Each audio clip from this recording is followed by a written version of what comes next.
గురుస్వామి గారు, నేను వనయాత్ర శబరియాత్ర చేయాలి అనుకుంటున్నాను, నా వెంట ఏమైనా వస్తువులు తీసుకొని వెళ్ళొచ్చా, అదేమైనా రూల్స్ ఉన్నాయా అంటే ఉన్నాయండి.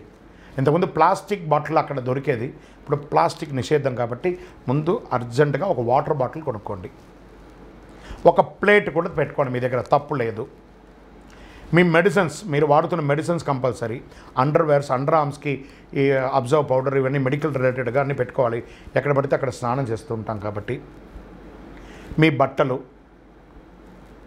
చిరు తిండ్లు కొంత, ప్యాకెట్ కాదు, కొంత ఎప్పుడైనా వనయాత్రలో ఆకలి అయితే కొంచెం తినడానికి, లేదా డ్రై ఫ్రూట్స్ అండ్ ఫ్రూట్స్ తీసుకొని వెళ్ళండి. ఖర్చుకు కావాల్సినటువంటి డబ్బులు తీసుకొని వెళ్ళండి, అంతే. ఇంతకన్నా పెద్ద ఏముండదు. శరణమయ్యప్ప. గురుగారు, నేను శబరిమలకి వెళ్తున్నానండి, నా దీక్ష పరిసమాప్తమైంది. నేను ఇరుముడి ఎక్కడ కట్టుకోవచ్చు?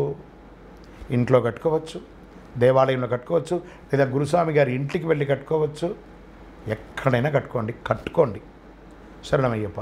కన్నెస్వాములు ఎరిమేలిలో నాట్యం ఆడకంటే ఒక పుల్లలాగా ఒకటి ఉంటుంది కదా, ఆ సరాన్ని ఎందుకు సరంగుత్తిలోనూ గుచ్చుతారు అని అంటే, ఆ మాళిగైపురతమ్మగా ఉన్నటువంటి స్వామివారి వామభాగంలో ఉన్నటువంటి మగిషి అనే రాక్షసి నుంచి విముక్తి పొందిన మాళిగైపురతమ్మ ఏనాడైతే నా దేవాలయానికి కన్నెస్వాములు రారో ఆ రోజు వివాహం చేసుకుంటానని చెప్పి వరం ఇచ్చారు స్వామి. తను పెళ్లి చేసుకోమని కోరితే తప్పకుండా అని చెప్పి మాళిగైపురతమ్మగా వెడమ భాగంలో ఉంది.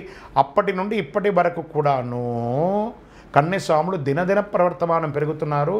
ఆ మకర సంక్రాంతి రోజు ఆభరణమైన తర్వాత ఏనుగు రూపంలో మాళిగైపురతమ్మ సరంగుత్తికి వెళ్ళి చూస్తుందట, ఈసారైనా నేను స్వామివారిని వివాహం చేసుకోవచ్చా అని. అక్కడ పోయి చూస్తే లక్షల కొద్ది, కోట్ల కొద్ది కన్యస్వాములు ఉన్నారు. మళ్ళీ నాకు ఈ సంవత్సరం కూడా ఈ యొక్క ఇది లేదా, యోగం లేదా అని కంటనీరు తడిపెట్టుకుంటూ ఆ ఏనుగు వచ్చేస్తుందట. అది సరంగుత్తి యొక్క విశిష్టత. శరణమయ్యప్ప.